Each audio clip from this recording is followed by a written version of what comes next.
Jetzt ist mal das Schlauchboot dran. Das wird jetzt an Land gebracht und dann wird das Schlauchboot sauber gemacht. Oh, jetzt wird das Schlauchboot rausgehoben. Viele Hände, schnelles Ende. Schick. Ja, liebe Freunde, wer unser Saisonstartvideo gesehen hat, der wird festgestellt haben, wie schmutzig unser Boot ist. Das ist total vergilbt. Das ist aber erst in der neuen Saison jetzt aufgefallen. Im Herbst war das noch nicht so gelb. Und interessanterweise sieht man ja hier, wo die Paddel waren, da ist es noch hell. Und das ist hauptsächlich auf den Seiten, wo die Sonne drauf geschienen hat. Ich habe das schon mit normalen Putzmitteln versucht, sauber zu kriegen, aber keine Chance. Ich habe jetzt bei Beiboote TV ein Video gesehen. Das Video habe ich euch mal hier verlinkt. Dort hat er ein Schlauchboot gereinigt und hat dazu den Power Cleaner verwendet. Und das Video hat mich total überzeugt. Ich habe den jetzt auch in Österreich bestellt. Da gibt es eine Webseite, die blende ich euch auch unten ein. Und das Zeug kostet 30 € mit Versand. Und das probieren wir jetzt mal aus. Und ich weiß nicht, wie gefährlich das ist. Deshalb setzen wir uns auch eine Schutzbrille auf. Wir schauen uns jetzt mal die Inhaltsstoffe an.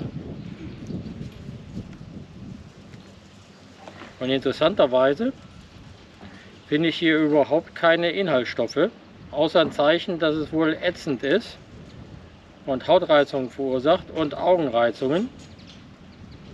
Also ich kann jetzt nicht erkennen, aus was das Zeug besteht. Und das ist natürlich nicht so gut.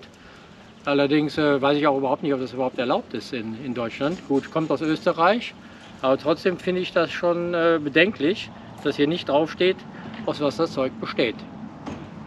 Ich ziehe Handschuhe an, weil ich nicht weiß, wie gefährlich das ist. Sicher ist sicher. Man sollte das möglichst vermeiden, dass man mit der Haut in Kontakt kommt. So, unser Beiboot ist jetzt draußen, wie ihr sehen könnt. Und jetzt werden wir das sauber machen. Hier an dieser Stelle haben wir das schon mal ausprobiert, ob wir es abkriegen. Und wie ihr sehen könnt, es funktioniert. Und jetzt wird das ringsrum, das Boot, neu gereinigt. Viel zu tun. Vor 2 Wochen habe ich ja hier mal drauf gehalten und das ist sauber geworden. Und jetzt probieren wir das gleiche an der Stelle, wo ich ja schon mit normalem Reiniger versucht habe, das sauber zu kriegen. Ich gehe an diese Stelle mal mit dem normalen Bootswaschmittel dran und man sieht, der Erfolg ist ganz gering.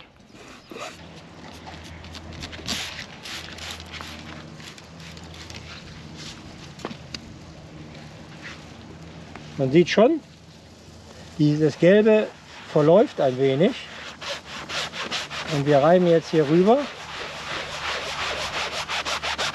und siehe da, es bessert sich. Nehmen wir jetzt mal die Schrubberseite. Man soll das natürlich auch ein bisschen einwirken lassen. Aber grundsätzlich sieht man, dass das Boot schon ein ganzes Stück besser wird.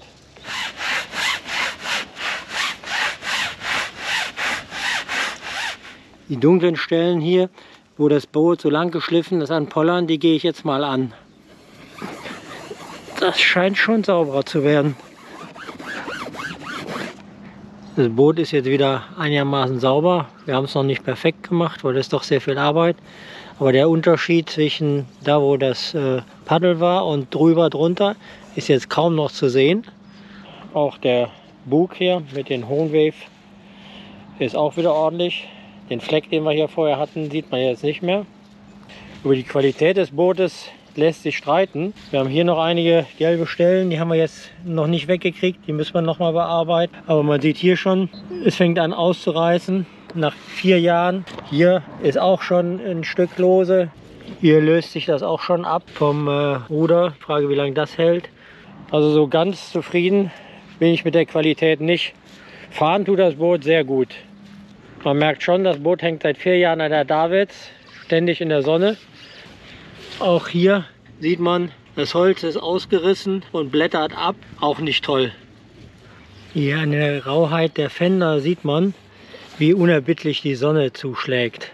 Da, wo die Davids aufliegt, da ist es noch relativ gut und der Rest ist schon richtig von der Sonne aufgefressen.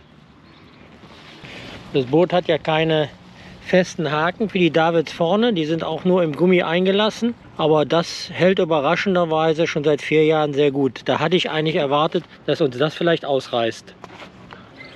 Also von weitem ist es schon richtig gut geworden. Ist kein Vergleich mit dem, wie es vorher ausgesehen hat. Das Ganze ist noch ein bisschen fleckig.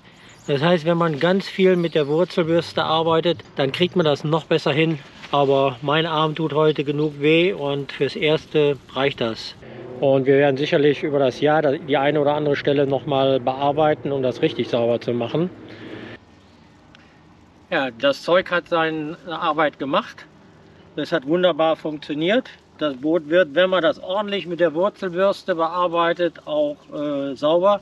Allerdings ist das viel Schrubbarbeit. Von selbst geht das nicht. Ist kein Selbstläufer.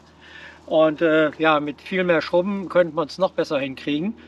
Man soll es vor allen Dingen auch nicht in der Sonne machen, weil das Zeug trocknet so schnell an. Der abgetrocknete Dreck sitzt viel härter auf dem Boot und man kriegt ihn viel schlechter da ab.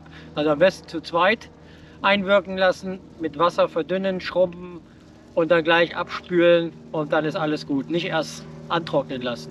Und man braucht ordentlich die Wurzelbürste. Es ist also richtige, kräftige Handarbeit gefordert. Ja, es ist nicht klar, was da drin ist. Das finde ich ein bisschen doof. Ich habe mal einen alten pH-Test und ja, das sieht nach pH 10 aus. Das heißt, da ist irgendeine Lauge drin, keine Säure. Und ja, muss man selber wissen, man sollte auf jeden Fall Schutzhandschuhe, Brille tragen, damit nichts passieren kann. Ich habe auch eine lange Hose an, damit mir nichts auf die Beine spritzt. Und ansonsten, ja, kann ich das Zeug einfach nur empfehlen. Es hat seine Arbeit getan. Bis zum nächsten Video.